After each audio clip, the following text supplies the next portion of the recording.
മലയാളം ക്ലാസ്സിലേക്ക് കൂട്ടുകാർക്ക് വീണ്ടും സ്വാഗതം. കഴിഞ്ഞ ക്ലാസ്സിൽ വിശ്വരൂപം എന്ന ലളിതാംബിക അന്തർജനത്തിന്റെ കഥയാണ് നമ്മൾ തുടങ്ങി വെച്ചത്. അവിടെ നമ്മൾ എന്തൊക്കെ പഠിച്ചു എന്ന് കൂട്ടുകാരൊന്ന് പെട്ടെന്ന് ഓർത്തെടുക്കുക.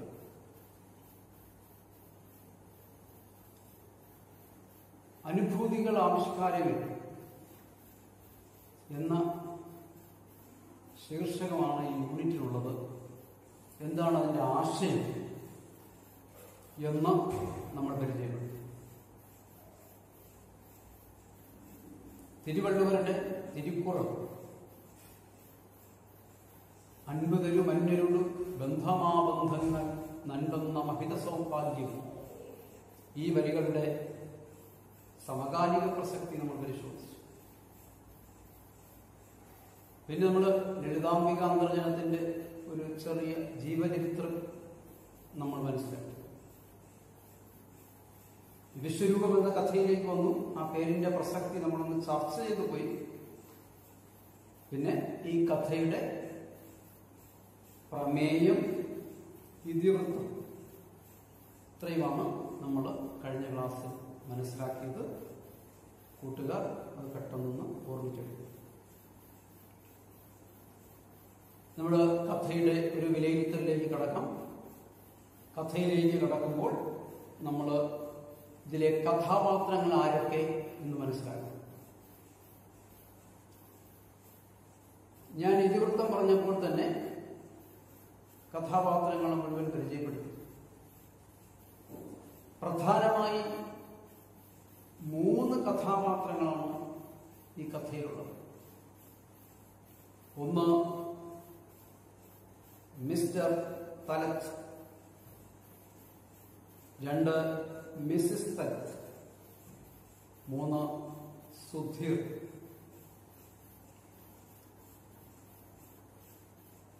മിസ്റ്റർ തലത്ത്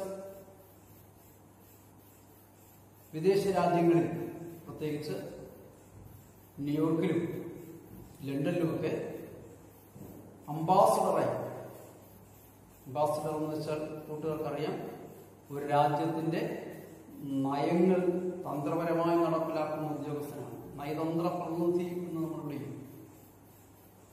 അംബാസഡറായി പ്രവർത്തിക്കുന്നു. പക്ഷേ ഈ കഥയിൽ അദ്ദേഹം ജീവിച്ചിരിക്കില്ല. ഈ കഥയിലെ മുഴു സാന്നിധ്യമാണത്. മറ്റു 2 കഥാപാത്രങ്ങൾ അദ്ദേഹത്തിന്റെ ഭാര്യയായ മിസ്സിസ് തലത്ത്, അദ്ദേഹത്തിന്റെ കീഴുദ്യോഗസ്ഥനായി പ്രവർത്തിച്ചിരുന്ന സുധീർ. ഈ 2 പേരുടെയും ഓർമ്മകളിലൂടെയാണ് മിസ്റ്റർ തലത്തെ കഥയിൽ ജീവിക്കുന്നത്. ഈ മിസ്സിസ് തലത്ത് ആണ് 2ാമത്തെ കഥാപാത്രം എന്ന് ഞാൻ പറഞ്ഞു. ഇതിലെ കേന്ദ്ര കഥാപാത്രം എന്ന് വേണമെങ്കിൽ വിളിക്കാം ഈ കഥയിൽ. ഇനി നമുക്ക് കഥയിലേക്ക് കടക്കാം. 3 കഥാപാത്രങ്ങൾ: Mr Talat, Mrs Talat, Sudhir. Mr തലത്തിന്റെ കീഴുദ്യോഗസ്ഥനായ സുധീർ. 3 കഥാപാത്രങ്ങളെ പരിചയപ്പെടുക. വളരെ വർഷങ്ങൾക്ക് ശേഷം ഈ സുധീർ എന്ന ചെറുപ്പക്കാരൻ മിസ്സിസ് തലത്തിനെ അന്വേഷിച്ച് അവരുടെ ഗ്രാമപ്രദേശത്തുള്ള ഒരു വീട്ടിൽ എത്തുന്നതോടുകൂടിയാണ് കഥ ആരംഭിക്കുന്നത്. അവിടെ എത്തിയ സുധീർ തികച്ചും അത്ഭുതപ്പെട്ടു പോകുന്നു. വളരെ ചെറിയ വീട്, ആ പരിസരമൊക്കെ കാണുമ്പോൾ തനിക്ക് വഴിതെറ്റി എന്നാണ് അദ്ദേഹം വിചാരിക്കുന്നത്. അപ്പോൾ അദ്ദേഹത്തിന് പരിചയമുള്ള മിസ്സിസ് തലത്ത് അവരെങ്ങനെയാണ് എന്ന് നമ്മൾ മനസ്സിലാക്കണം. മിസ്റ്റർ തലത്തിന്റെ ഭാര്യയായി ന്യൂയോർക്കിലും ലണ്ടനിലുമൊക്കെ ഇങ്ങനെ വിലസി നടന്നിരുന്ന വിരാജിച്ചിരുന്ന കാലഘട്ടത്തിൽ അവർക്ക് ഒരു മഹാറാണിയുടെ ഭാവമായി, ഒരു ചക്രവർത്തിനിയുടെ കെട്ടും മട്ടും. ആരോടിടപെട്ടാലും ഒരു യജമാനത്തി എന്ന ഭാവത്തോടുകൂടി ഇടപെടണം. പ്രൗഢമായ പെരുമാറ്റം, അല്ലെ ആഠ്യത്തോടുകൂടി ഞാനാണ് മേധാവി എന്ന രീതിയിലുള്ള പെരുമാറ്റം. പിന്നെയോ ചടുലമായ അംഗവിക്ഷേപം, ഇതൊക്കെ അവരുടെ പ്രത്യേകതകളാണ്, മനസ്സിലാക്കുക. ചടുലമായ അംഗവിക്ഷേപം. ഇനിയോ വിരുന്ന് സത്കാരങ്ങളിലും ആഘോഷങ്ങളിലുമൊക്കെ നിറഞ്ഞു നിന്നിരുന്നു. വരുന്ന അതിഥികളെ എങ്ങനെയാണ് സത്കരിക്കേണ്ടത്, സംഭാഷണ ചാരുത, സംഭാഷണത്തിലൂടെ എല്ലാവരുടെയും മനസ്സിൽ കീഴടക്കാനുള്ള കഴിവ്, ഇതൊക്കെ അവരുടെ പ്രത്യേകതകളൊന്നായി. വളരെ കൃത്രിമമായ പെരുമാറ്റമാണ് അവരുണ്ടായിരുന്നത്. സുധീർ ആദ്യമായി അവിടെ എത്തുമ്പോൾ ആ സുധീറിന് ഹസ്തദാനം നൽകുന്നുണ്ട്. യുവതിയായിരുന്നപ്പോഴാണ് ഹസ്തദാനം നൽകുന്നത്. പക്ഷേ സുധീറിന് യാതൊരുവിധ ഊഷ്മളതയും അനുഭവപ്പെട്ടിട്ടില്ല. കാരണം ഹൃദയം നിറഞ്ഞല്ല അവർ സ്വീകരിക്കുന്നത്. യജമാനത്തിയുടെ ഭാഗത്തോടുകൂടി വളരെ കൃത്രിമമായിട്ടാണ്. അവർക്കൊന്ന് ചിരിക്കണമെങ്കിലോ ഒന്ന് കരയണമെങ്കിലോ നേരത്തെ ചിട്ടപ്പെടുത്തണമായിരുന്നു. അങ്ങനെ അവരെ കണ്ടാൽ, ഒരിക്കൽ കണ്ടാൽ പിന്നെ മറന്നു പോവുകയും അവരറിയപ്പെട്ടിരുന്നത് തന്നെ ഭാരതീയ സംസ്കാരത്തിന്റെ അംബാസഡർ എന്ന നിലയിലാണ്. ഇവിടെ അംബാസഡർ എന്നുള്ള ഒരു അർത്ഥത്തിന് ചെറിയ വ്യത്യാസം വരും. ഒരാശയത്തിന്റെയോ ഒരു പ്രോഡക്റ്റിന്റെയോ എന്താണ് അതിന്റെ ഒരു പ്രതിനിധിയെ ഗുഡ് വിൽ അംബാസഡർ എന്നൊക്കെ നമ്മൾ വിളിക്കും. അതിന്റെ പ്രചാരത്തിന് വേണ്ടി എടുക്കുന്നവരാണ് ഇവിടെ അംബാസഡർ എന്ന് വിളിക്കുന്നത്. ഭാരതീയ സംസ്കാരത്തിന്റെ അംബാസഡർ എന്നാണ് അവർ അറിയപ്പെട്ടത്. അപ്പോൾ ഇങ്ങനെയൊക്കെയുള്ള മിസ്സിസ് സ്ഥലത്തിനെയാണ് സുധീറിന് പരിചയമുള്ളത്. ഇപ്പോ സുധീറിന് പരിചയമുള്ള ഈ മിസ്സിസ് സ്ഥലത്തിനെ കൂട്ടുകാരൊന്ന് ഓർത്തെടുക്കുക. എന്തൊക്കെയാണ് അവരുടെ പ്രത്യേകത? ഒരു മഹാറാണിയുടെ കെട്ടും മട്ടും, ഒരു ചക്രവർത്തിനിയുടെ വേഷം പോലെ ചടുലമായ അംഗവിക്ഷേപം, പിന്നെയോ പ്രൗഢമായ പെരുമാറ്റം, സത്കാരങ്ങളുടെ ഔചിത്യം, സംഭാഷണത്തിലെ രസികത, ആഘോഷങ്ങളിലും വിരുന്ന് സത്കാരങ്ങളിലുമൊക്കെ അവർ നിറഞ്ഞു നിന്നിരുന്നു. അല്ലേ? ഭാരതീയ സംസ്കാരത്തിന്റെ അംബാസഡർ പോലെയായിരുന്നു. വളരെ കൃത്രിമമായി യജമാനത്തിയുടെ ഭാഗത്തുള്ളൂ. ഇതൊക്കെയാണ് സുധീറിന് അറിയാമെന്നുണ്ടായിരുന്ന, സുധീറിന് പരിചയമുണ്ടായിരുന്ന മിസ്സിസ് തലത്ത്. പക്ഷേ ഇപ്പോഴും വളരെ ചെറിയ ഒരു വീട്, ഒരു നാട്ടിൻ പുറത്തുകാരുടെ വേഷം. ഇപ്പൊ കാണുന്നത് അങ്ങനെ. കഴുത്തിൽ രുദ്രാക്ഷമാല, നെറ്റിയിൽ ഭസ്മം, വളരെ മെലിഞ്ഞ ശരീരം, കണ്ടാൽ തിരിച്ചറിയുക പോലുമില്ല. നോക്കൂ, വന്ന മാറ്റം പരിശോധിച്ചോളൂ. ഇപ്പൊ കണ്ടാൽ, നേരത്തെ ഒരു മഹാറാണിയുടെ കെട്ടും മട്ടുമായിരുന്നെങ്കിൽ ഇന്നവരെ കണ്ടാൽ ഒരു സന്യാസിയുടെ ഭാവം.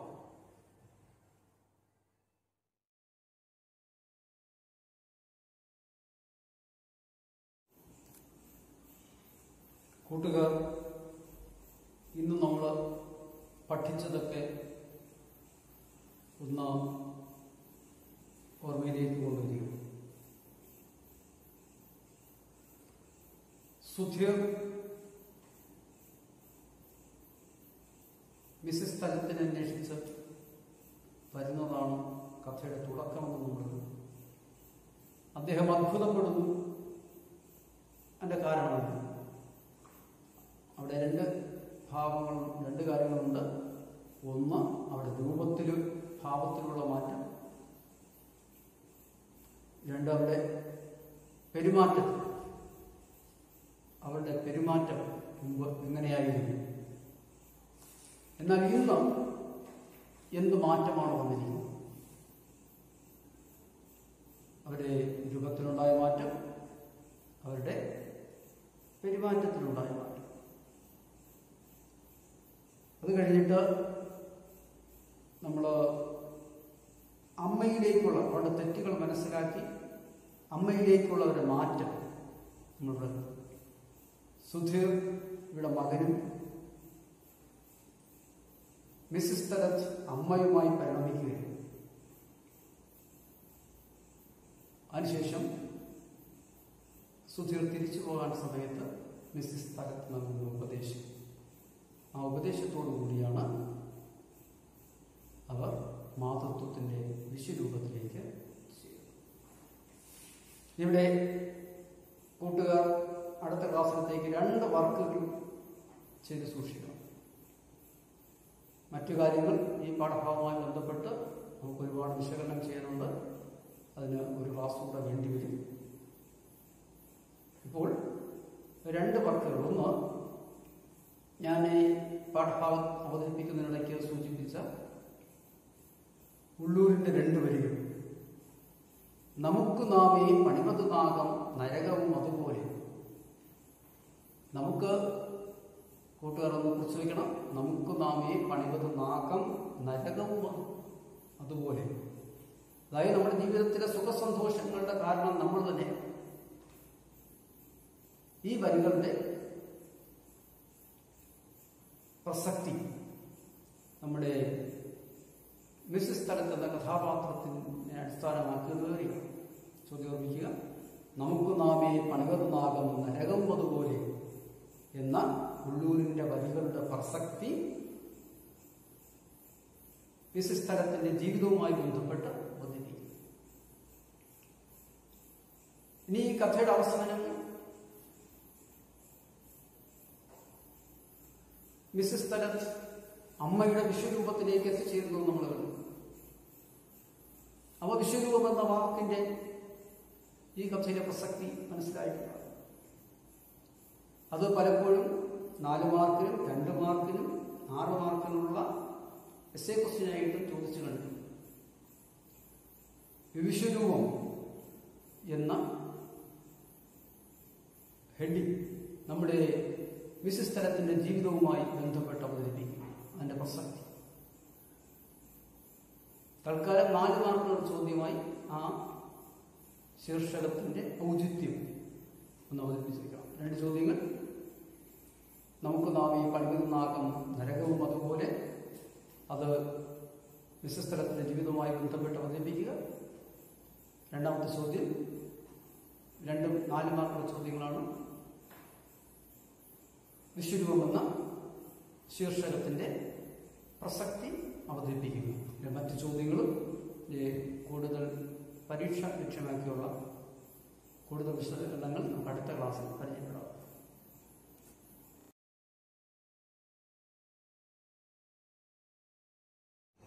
ഇപ്പോൾ വന്ന മാറ്റം ആലോചിച്ചു. ഒരു മഹാറാണിയുടെ ഭാവത്തിൽ നിന്ന് ഒരു സന്യാസിനിയുടെ ഭാവത്തിലേക്ക്. കൃശമായ ശരീരം, ദേശം തന്നെ നാട്ടിൻപുറത്ത് കയറിയിട്ടുണ്ട്. നെറ്റിയിൽ ഭസ്മക്കുറി അണിഞ്ഞിട്ടുണ്ട്, കഴുത്തിൽ രുദ്രാക്ഷമാലയുണ്ട്. തിരിച്ചറിയാൻ ഒരു മാർഗവുമില്ല. അത്രയ്ക്ക് മാറിപ്പോയിരുന്നു. സുധീർ തിരിച്ചു പോകാൻ ഒരുങ്ങി. പക്ഷേ രൂപം കൊണ്ട് മനസ്സിലായില്ലെങ്കിലും ശബ്ദം അവർ തിരിച്ചറിയും. സുധീറിന് ഒരുപാട് മാറ്റങ്ങൾ ഉണ്ടായിരിക്കുന്നു, കാലത്തിന്റെ മാറ്റം. അപ്പോൾ ഇതാണ് സുധീറിനെ അത്ഭുതപരതന്ത്രനാക്കിയത്. അദ്ദേഹം അത്ഭുതപ്പെട്ടു പോയി. ഇനി നാം കടന്നു വരുന്നത് എന്താണ് ഈ മിസ്സിസ് തലത്തിൽ ഇങ്ങനെ ഒരു മാറ്റം ഉണ്ടാകാനുള്ള കാരണം? അവരെന്തുകൊണ്ട് ഇത്രയും മാറിപ്പോയിരിക്കുന്നു? അതിന്റെ കാര്യങ്ങളിലേക്കാണ് നമ്മൾ കടന്നത്.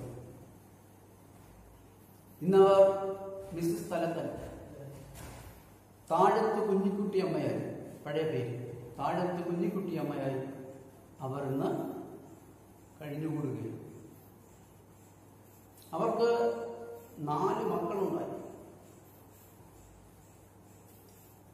ഈ മക്കളെ അവരല്ല വളർത്തിയത്, അതെ, അവരല്ല വളർത്തിയത്. അവരെ വളർത്താൻ ആയെ വെച്ചു. ഈ കുട്ടികൾക്ക് അവർ മുല കൊടുത്തിട്ടില്ല. അവരെ മക്കളെന്ന രീതിയിൽ ലാളിച്ചിട്ടില്ല. അവരോടൊത്ത് കളിച്ചിട്ടില്ല. അവർക്കെന്തെങ്കിലും രോഗം വന്നാൽ അവരെ പരിചരിച്ചിട്ടില്ല.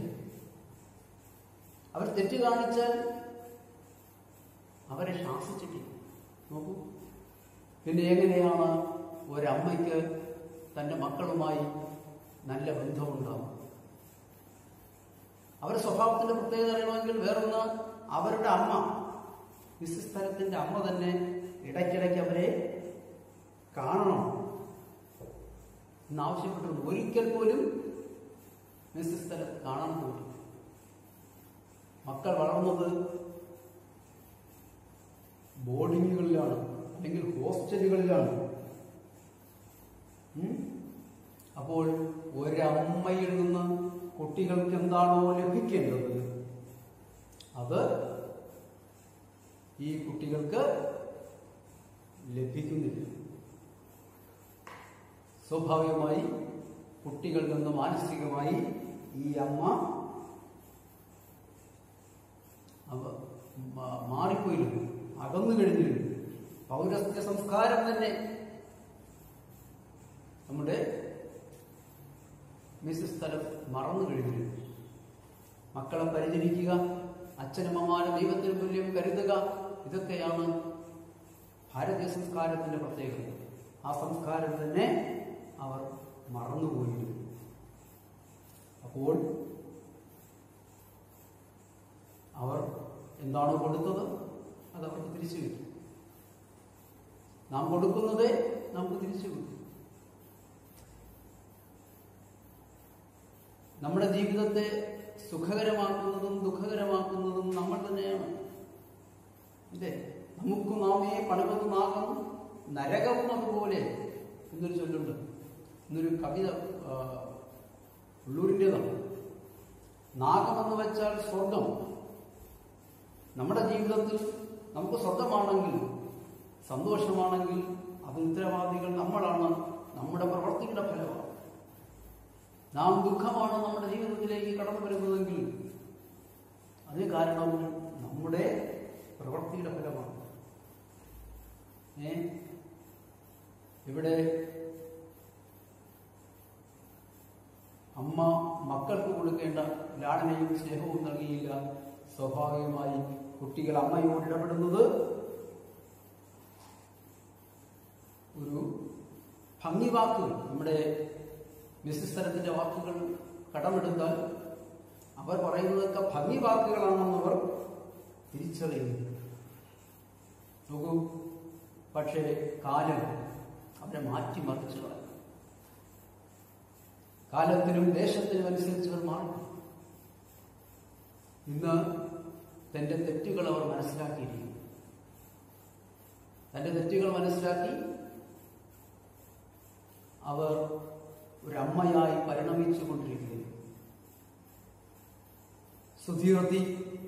സുധീറിനെ മിസ്റ്റർ തലത്ത് മിസ്സസ് തലത്തിന് പരിചയപ്പെടുത്തുന്നുണ്ട്. പരിചയപ്പെടുത്തുന്നത് എങ്ങനെയാണ്? നമുക്ക് 5ാമതൊരു മകൻ കൂടെ ജനിച്ചിരിക്കുന്നത്.